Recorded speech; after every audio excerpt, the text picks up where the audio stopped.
I'm Charlie, this is Stevie, we're Chill and Popcorn. Welcome to another Bad Movie Monday, where we review films that are bad, films that are so bad they're good, and bad films that we like. And all through June we are celebrating 50 years of the Summer Blockbuster, the anniversary of the release of Jaws, by looking at, not so good Summer Blockbusters, or flops if you prefer. Yes. Masters of the Universe, 1987, directed by Gary Goddard, released in the United States in August 87. So this is a summer movie. It's August. Done on a budget of 22 million. Did a worldwide gross of 17 million. A certified flop. It was done by Canon Pictures. Check out there's a wonderful documentary on them. It's called Electric Boogaloo or something. Something like that. It's really good. You find it. Starring Dolph Lundgren as He-Man, Frank Langella as Skeletor, Meg Foster, Billy Barty, Courtney Cox. Young Courtney Cox. Will she be there for you? Will she be phoning it in this movie? And Robert Duncan McNeil from of Star Trek Voyager. John Cypher and Chelsea Field. And now go over to my little stuff I found from IMDb. The budget was 16.8 million, and it originally went up to 22 million, making it Canon's most expensive film. And really, just check out the Electric Boogaloo, the documentary on Canon, and a little bit of research. As well, I did was from. Let's have a look. I'll get the source right. I think it's Movie Mojo or something, and it ranked as that year. It came out in 87. It was the 65th highest grossing movie of the year. What was the top? Top one was Beverly Hills Cop. What was the bottom? Platoon. I didn't look. And Superman was 70. Superman for the Quest for Peace was a number 73. So the money that it actually did better money than the movie that it siphoned the money from, so that when it could make this one. So over to you. So it's the third Dolph Lundgren bad movie that we've done, isn't it? And what were the other two? The other ones were Dark Angel and Punisher. Check them out. We've got a playlist of Bad Movie Monday. And I actually like both of those too. This one. We'll say that to the end. Say that. Bill Conti did the music, did the score. Did Rocky, and he did Karate Kid. Yes. So it's quite some good music in it, but it just seems generic. Yeah. The effects are very cheap. Very, very cheap. This is Canon. Yeah. Very, very cheap. Look what they did with Superman 4. They actually shot Metropolis and the United Nations. They shot it in Milton Keynes. They did, yeah. If you don't know what Milton Keynes is, look it up. Yes. The effects artist, Richard Edlund. Yeah, worked on Ghostbusters, Indiana Jones. Star Wars, Die Hard. And Ghostbusters. So this film's it's Star Wars meets Lord of the Rings via a toy range. Yes, it is. It's a film based on a toy. That's why we do it. We want to do a film based upon a toy range. Yes. And Masters of the Universe. But why did they get Canon to do it? They could have optioned it to any studio. It had a Disney would have done better. They've been given the rights over. It had a hot toy range. It had a hot animated series.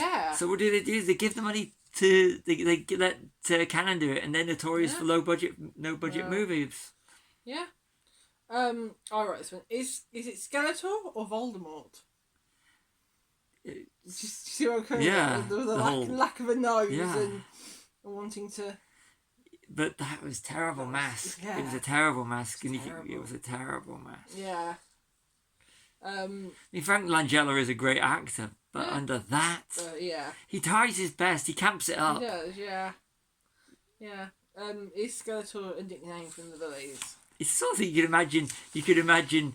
Him being bullied, when he was younger, going, "You got a face like a skull, Skeletor." Yeah. And I was like, you just adopted it. That's what it seems like. And what is He-Man overcompensating? Yeah, because look at what he's wearing. And calling himself He-Man. Yeah. What is he trying to overcompensate? That's kind of very 80s. Very He-Man. Yeah. They saved a lot of money by travelling to Earth. Yeah. Sure. Like, you got Eternia, which only seems to be 5 inhabitants. And you see Yeah. there's not many inhabitants there. Not many. And they've got a big castle Grayskull for how many inhabitants? So what do? To save the budget? We'll just send them to Earth. Yeah. Duncan, man at arms, looks like a colonial marine from Aliens. He does. His costume looks Looks very like he low budget. Landed in the wrong film. Yeah. Yeah. He did. Yeah. I bet he wishes he'd been in the colonial marines. Yeah. You're not going to save Eternia if you're stuck on Earth. No. Other than budgetary reasons, why would you be stuck on Earth? Yeah. Seriously. Why Earth? And how come they all know what the weaponry they use, the guns? Yeah. Too much gun abuse in it. He-Man's got a massive sword strapped to Yeah. his back. Why is he using a gun? And why is it that's the first option that they go for? Is it because they landed in America or something? Yeah. It's like, yeah, here's a gun. Yeah. The disturbing thing is this is a children's film. Yeah. I mean, even in the A-Team where It's they a had PG. guns. Yeah. It's a PG. Even in the A-Team where they had all these big guns and weapons, they still saved the day without using them. And this one, it's like the go-to thing is, hey, this is bad guys. Here's a gun. Yeah. You know. Yeah. So that's very disturbing for a children's film. It is, Very yeah. disturbing for a children's film. So you've got the character of Gwildor. Gwildor. He was he was created as a replacement for Orko because it was too Expensive to do. expensive to do. Yeah. Which, you know. Low budget, no Yeah. budget. Yeah. I've got keyboard players. Are they cool No. in the 80s? This the difference Yeah. No. No. Richard Wright from Pink Floyd. Okay, other than Richard Wright from Pink Floyd. Okay, so we've got to say Yeah. that, yeah. Yeah. Keyboard players, no. So No disrespect, keyboard players. yeah, moving on from keyboard players, Kevin, the keyboard player, finds the key. Yeah. And keeps it rather than handing it over or looking for the owners. He's got a kick-ass new He thinks it's a synthesizer. So yeah, I'm going to keep it. Finds it, keeps it. Yeah. That's not very honest, is he? No. No, not really. Rules of finders keepers. Yeah, definitely. Yeah. Definitely children. Yeah.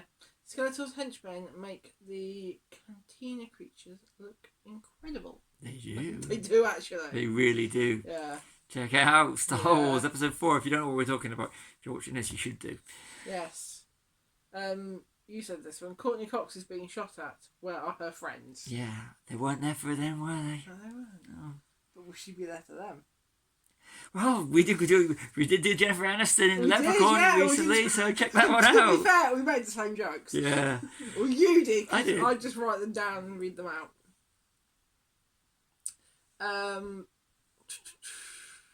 Okay, so obviously they siphoned money from Superman 4 to make this film. Yeah. Which one do you prefer or like better? This film or Superman 4? You answer in the comments. What did you prefer? Superman 4. Superman 4. Even though I'm not a massive Superman fan either, but Well, it was better than this one. yeah, definitely Superman 4.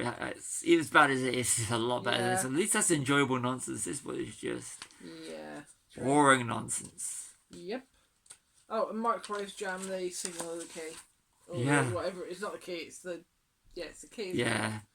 Random. Microwaves were evil in the 80s, I think. Yes. Yeah, but it was new technology. Now look at Yeah. what we've got. I know, it's crazy. Lots of low budget action set pieces. It seems to be set piece after set piece after set piece Yeah. after set piece, which is really low to no budget. And the effects are terrible. Sorry, Yeah. they are terrible. It's like watching a very, very bad B movie, which is what this is. Yeah. But for children. Yeah. Allegedly. Allegedly. With all the gun violence in it. Yeah. The cop with the gun. For Marshall Strickland, Yes. Principal Strickland for Back to the Yes. Future. Eat lead, you slackers! Yeah. Back that's 2. Exactly, yeah. Came out 2 years later. Yes. Are Skeletor's teeth from a joke shop? They look like it. They're like fake vampire fangs. They do. It's like, It's hey, we need crazy. something for skeleton, but we'll just find some Yeah. vampire fans. Nobody knows the difference. Yeah. So, we said about the score. Yeah. Would this film work better was a rock soundtrack like Flash Gordon. Yeah, it Queen worked. in Flash It worked Gordon. in Flash Gordon with Yeah. Queen. Yeah, it would have worked. Yeah, not necessarily Queen, but a rock score would have been better. Yeah, it needed. Flash Gordon worked because it had that whole camp value to it. Mm-hmm. This might have worked a little bit better if it had that kind of value to it with the no budget thing. So you could literally sit in a cinema and just laugh and have a joke about it. This is not the kind of too boring for that. Yeah. If there's any of you out there doing it, I would be really interested to know. Yeah. There's lots of talking without moving lips. There is. For Chris or something? It's the masks. And it's the masks, It's the masks isn't it? and Yeah. the makeup. The They all makeup, look like yeah. masks. So it's like probably having to go rah, rah, rah, rah, just to actually make the mouth move. So when they talk, it doesn't move. No, and you can tell there's a lot of ADR. Yeah. Which they would have had to do anyway, but it is so more obvious with the harder to do with the lips hardly moving. Yes. Skeletor falls into a pit like the Emperor. Like the Emperor in Return of the Jedi. Mm-hmm. This Emperor's done better. And there's the cloak, the whole Emperor look. Yeah, even cool. when we first watched it, because the first scene is Skeletor, isn't it? Yeah. And I thought it's got a very Star Warsy type feel. By 87, science fiction was dead, and yet they still bring Yeah. this out, that kind of fantasy. It would have worked better, because this is more Lord of the Rings than Star Wars. Yeah. Really. But then he's moved to more Earth, and they had it more it's more sci-fi-y. Fantasy than sci-fi Yeah. fantasy. So, but they turned it into more of a... They changed the whole thing. I'm not really a He-Man No. fan, so... No, me neither. I was a bit young for He-Man. All the Eternians say good journey. Good journey. Good journey. Good journey. Yeah. And there was post-credits. There was a post-credits. I'll be back. Yes. Skeletor, no, you won't. No, you Not won't, in this mate. franchise. Not in this one. Not yet. No. Take a long time before you get another movie. Things coming. We're not coming next year or Is later it? this year. Yeah, Okay, that's it. so do one, but Yeah, so that's a lot of it for me. so over to you. What did you think? I've given it 2 stars. It was boring. I'm gonna go with 2. It's not a good. It's Bad it's movie. a bad movie. It's not so bad as good. It's No, it's just bad, bad movie. Yeah, so let us know what your thoughts are. If you like it, Yeah, know. it's and why you like it, or Yeah. if you don't like it, why you don't like it. Because it's always nice to know what other people think. Yeah. These are just our opinions. So yeah. But I like the other 2 Dolph Lundgren films we did, which was Yes. Dark Angel. It's like to be fair, I liked last week's film. that was good. That was good. Check out The Last Action Hero. Yes. So So that's it. Sign off. So yeah, we hit this. All I can say is Masters of the Universe definitely did not have the power. No, it did Did not. not have the power. No. So sign off. So I've been Charlie. This has been Stevie. We are Chilling the Popcorn. Like and subscribe.